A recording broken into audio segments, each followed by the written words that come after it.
What is up, everybody? This is Keith from Real Smart Productions. I am coming at you today with a quick tutorial walking you through my workflow, my process for taking motion graphic templates that you can find and download off of sites like motionarray.com and essentially lengthening those templates so that they are more useful for client projects.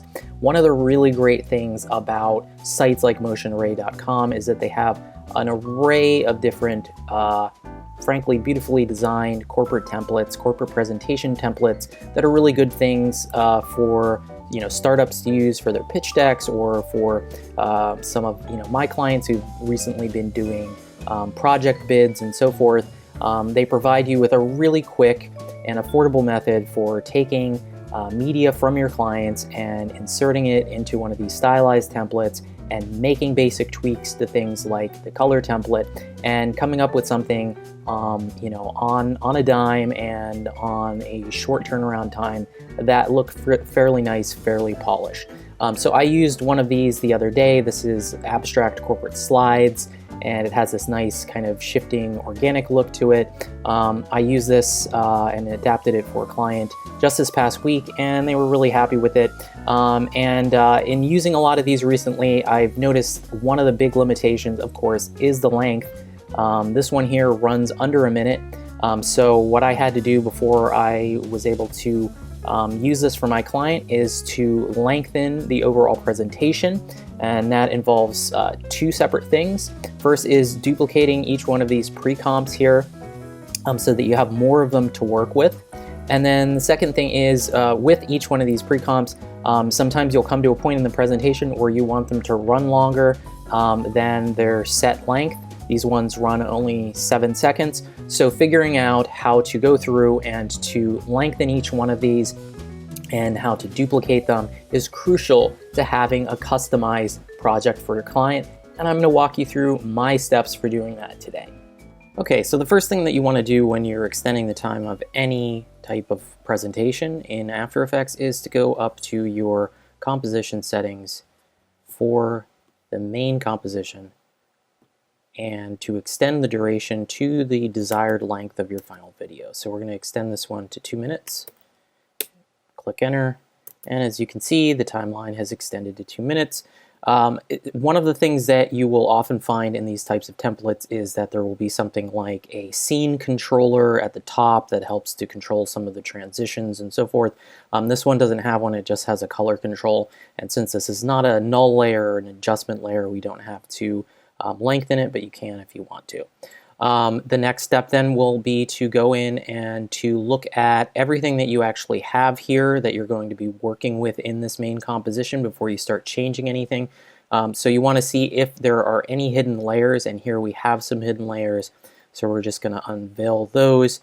What you can see here is that each one of these slides simply has a couple of adjoining transition composition layers that go along with it. If you are going to be duplicating any layers here, you're going to also have to create duplicates of these transition layers, but we're not going to worry about any of that right now, so we're just going to go over and shy these away again. And what we're going to start with here is the proper way to duplicate a slide layer like this, which is a composition within your overall composition. So to duplicate a composition, you can't do this simply by duplicating it within the timeline. So if you were to simply click on it, select it, and Command D to duplicate it, you're coming up with an identical copy to the original copy. So if you make any changes to the copy that you make, those changes are going to appear in the original and vice versa. So you can't create a duplicate here in the timeline. You want to delete that. And you want to go over here to your project panel, and you want to find the folder for whatever slide you want to duplicate. We're going to go to slide 5 and twirl that down, and then you're going to look at what you got inside that file. So we can see we have 5 pre-comps here. We have the main slide 5 pre-comp, and then within that pre-comp we have a media pre-comp and then 3 title pre-comps. All of this is going to need to be duplicated in order to move ahead and create an independent duplicated slide 5. So what we're going to do first here is just duplicate this folder. Click on that and then Command D it, and that creates number 10. I'm just going to rename this for clarity 05 duplicate.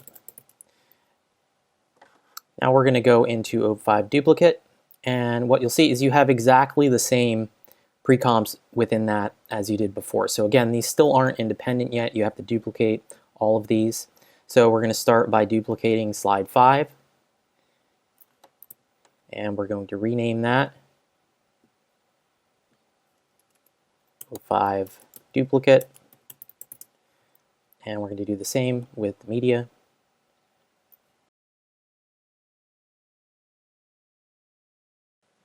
With all those duplicates created, we're now going to go and delete all of the original pre-comps that are in our duplicate folder, because they're still going to live back here in the original folder, so we don't have to worry about that. We can now delete them to get them out of this folder.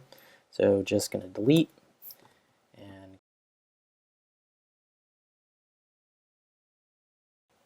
now we're going to go into our pre-comp for slide 5 duplicate and take a look at this. As you can see, the original title and media pre-comps are still in there, so our next step is going to be to replace these originals with the duplicate media and title pre-comps that we made here. And it's important to note here that we do not want to go ahead and delete any of these originals from within this slide 5 duplicate pre-comp until we've taken our duplicate media and title pre-comps and pulled them in and made all the necessary changes so that they work with inside the slide 5 pre-comp. These title and media, original title and media pre-comps are going to serve as your guides for any effects, any settings that need to be applied in order to make the new duplicates work properly. And before we do that, in order to be able to distinguish between our new media comp layer and our old media comp layer, we're going to go into the duplicate, go back to the project panel, click on Media 1 Duplicate, open that up, and I'm going to replace this media here. So I'm going to go over to some images that I pulled in. We're going to get rid of the canal image. We're going to pull in some mountains, and voila. So we'll now go back to slide 5 duplicate, and what we're going to start with is focusing on replacing the media. So let's pull in our new Media 1 duplicate, pull that underneath, or drop it on top or whatever. So you can see here that it needs to be positioned so that it is both over here in the corner, and it needs to be matted out by this shape layer that animates the original in on the corner. So to do that, we need to again reveal hidden layers that the creator of this template has put here. And once you do that and you go to the original media, you can see here that the original media has a matte over top of it, which if we reveal it by clicking the eyeball, you can see is just a shape layer that animates in. And remember, we're leaving Media 1 here for the time being. We want to make sure before we get rid of this that we are paying attention to any of the switches that have been turned on for this layer, because we want to apply those to our new layer, and also going over here to the transfer panels, making sure that anything like the parent layer and the track mat are on our new layer, on our new comp layer, match the old Media 1. So let's pull the new Media 1 duplicates comp down and place it under the mat, and we're going to match up any switches that have been turned on the original. We don't have any turned on, and then go over here to the transfer controls and make sure they all match up. So we're going to do track mat, alpha mat, Media 1 mat for our new image, our new media layer, and then we're going to go over the scene to the parenting layer and match that up so that scene control is the parent layer for Media 1 duplicate. Now what we can do is go ahead and delete the Media 1 layer, the original, and now we have to go about positioning. As you can see, this doesn't perfectly line up, it doesn't perfectly fill out the mat, so you may have to resize this. Not exactly sure See, it came in for some reason at 97% or negative 97, so we're going to do this at negative 100, and there you go, filled it out. So then, of course, the next step is to bring in our duplicate title layers. So if we go up here, we can see we have title 1, 2, and 3. They are all marked. All the title-related layers are marked with purple labels. So we can see them all neatly grouped. And after we twirled down all of our hidden layers, we can see there was the strokes element layer as well. So looking at this strokes element layer, we see this has to be parented to our title 3. So when we bring in our duplicate title 3, we have to remember to parent this to the duplicate layer. We can also see with 1, 2, and 3 that continuously rasterize is switched on, and we can see that there are effects applied to these layers. These effects should already be duplicated within our duplicate layers, so we don't have to worry about that. So let's go ahead and start replacing these. So we're going to bring in duplicate 1. This is another thing, we want to make sure that our duplicate layers are positioned properly to come in at the right point in the timeline. So if you just drop this in here, it's going to start right at the playhead. We're going to have to drag it over so that it matches the original in terms of where it comes in. And that reminds me that I did not do that for media duplicate 1. That came in at the same time as the media mat, so we're going to match that up. So now we have title 1 duplicate here. Let's pull in title 2. And we're going to do the same thing, reposition it. And then we're going to do title 3. We're going to do the same thing. We're going to position it. Now, as you can see, these titles are not positioned properly either up here in the composition. So we want to apply an effect first, fill effect, so that we can see them because they are currently white.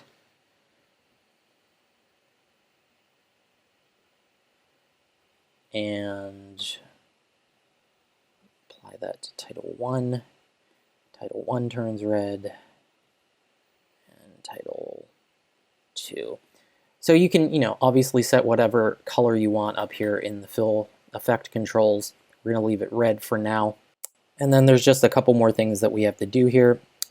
We want to position our titles, align them roughly where the old ones were positioned. Or frankly, you can put them anywhere where you think they would look good. We're going to line them up with the originals. So title 1 duplicate, let's pull that over, position that there.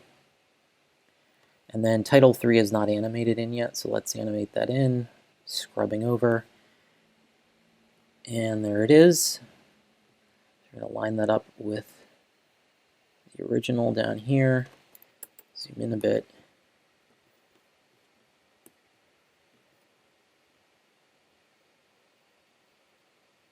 We have that in roughly the correct location.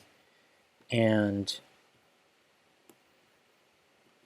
now that all that's lined up, there's one remaining thing. As I mentioned, we had the strokes element here was parented to title 3, the original title 3, so we're going to now parent that to our title 3 duplicate. And then we can go and we can get rid of our original title composition layers. So we're going to get rid of title 1, get rid of title 2, and get rid of title 3. And now if you want to go and you want to change the labels so that all of these match again, this just helps you keep it organized. Where's purple? There's purple. So everything looks good. And we have our new composition here.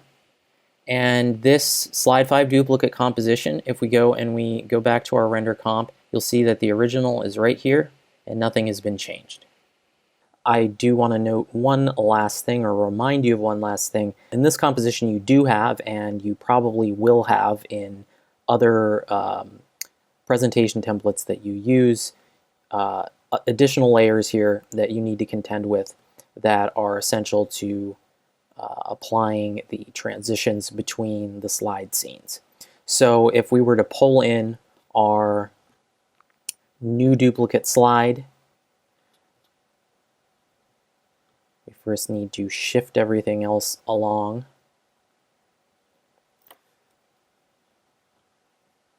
So I'm just going to slide everything above that point down the timeline.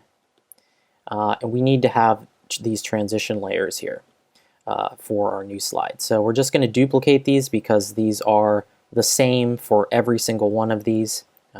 I've confirmed that already. Sometimes that might not be the case, but it is here. So our transitions are the same. So we're just going to duplicate these. Command D, take that transition, pop it up here, put it over top, and then duplicate the one underneath. And pull that one up. And pull that one over. You can see it's offset slightly. I think it's by about 10 or so frames here. So make sure everything lines up and looks like the original slides. And then, of course, going to the original slides, if we went to our original slide 5, you can see that it has an alpha mat set to this transition layer above it. So we're going to go and make sure that we alpha this to its transition, our new duplicate slide to its transition. And then we slide through and see it transitions like the others. So there you have it. We've gone and duplicated and inserted a new slide to lengthen our overall composition. Now, I would recommend, if you think you may need additional duplicates throughout your presentation, you may want to go through and duplicate all of the originals before you go and edit any of them, just because it's nice to have clean duplicates to start with when you pull those in for editing. Okay, so the next thing I'm going to look at here is how to go about lengthening any one of these slides so that they will run longer. And this is fairly straightforward. It's a little tedious, but it just simply involves going in to each one of these comps here, the main slide comp and all of its subcomps, and lengthening them, so extending their durations so that they are as long as you need them to be. So the way I approach this, first of all, go and shy all of our transition layers away because we don't need those. So let's go in and look at our duplicate here. We open that up, keeping everything, all of the hidden layers revealed here. We're going to go through and simply stretch all of these layers out. So going up to our composition settings for our slide, we're going to change the duration from 7 seconds or 8 seconds to 15. And then if we stretch out our timeline, we can see that we need to start stretching these out. So first one, we have our color control, pull that out. We have these scene controls, which are null layers. These need to be stretched out as well.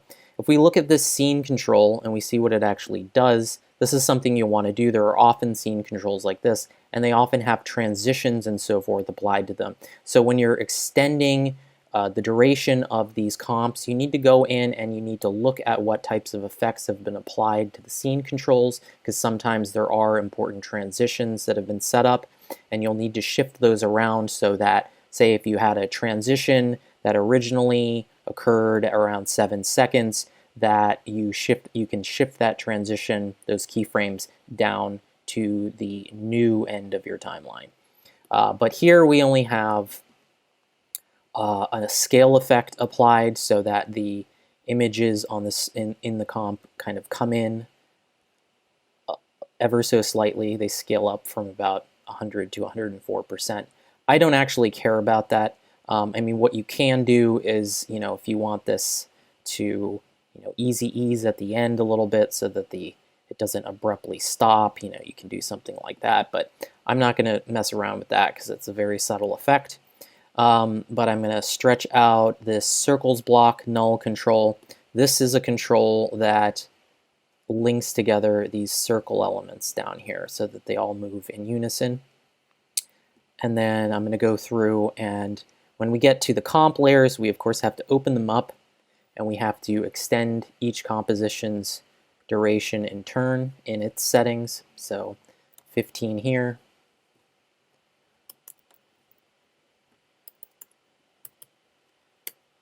You may even want to make these a little bit longer. So, I mean, it doesn't really matter. You can extend them because say you actually, go in and you finish your edits, then you realize, oh, I needed an extra second or two. So maybe give yourself a little bit extra room. So I'm going to put these at 18. And you want to remember then to go into any layers that are in the comp and stretch those out to the duration as well. And look at any effects that may be applied to them. Here we have an animator that animates the text onto the screen. You don't need to make any adjustments there because there isn't any out animation, it's just an in animation. So we're just going to close out of that and go back to our duplicate. Okay, so now that we've gone and extended all of the layers and the pre-comps within our slide 5 pre-comp, we're going to go back to our main render comp, and we can see here in the timeline that this slide 5 duplicate, has extra room to be stretched out. So we can drag that out. And we've already, if we again click on our shy icon, we've already created transitions. So the trick then is to extend these transitions. So we're going to go and change the composition length for these. Let's put that to 18. And we're going to drag out this layer here, which is apparently the only one we need to drag out. Drag out anything you need to drag out within these adjoining transition layers if you have any. And then close that out, go back. We can see all the transition layers have now been extended. And as I said earlier, all of these transition layers are identical. So that saves us a lot of time later. So now I've extended those transition layers. Let's actually tighten them up, made them a little longer than they need to be. And we can now select the layers above it, above our duplicate slide. And we can drag these down. And as you can see now, we now have a much longer slide to work with. So I want to leave you with one more thing. Some of you may be wondering why I wouldn't simply go and apply a time remapping expression to any layer that or any slide that I wanted to extend. And that's simply because when you do time remapping and you were, say, to extend the duration of any one of these given slides here, what would happen is you would end up with animations. If there are animations like you see here, there's this turbulent displace occurring to the shape layers, that would occur much more slowly. Any transitions would occur much more slowly, so it would be obvious that you had just simply slowed things down to extend them. So we want to keep everything at the same speed. We want to make all the animations occur at the original speed that they were intended. So we have to go through and we have to do these manual duration extensions in order for this to work. So that's it. Those are the basic best practices for extending an After Effects template from one of the template sites like motionarray.com. If you have any further questions or comments on this, please feel free to leave them if you're watching this on YouTube. And you can also contact me at keith@realsmart.co with any comments or questions. And thanks for watching, and I look forward to sharing some tips and tricks with you next time.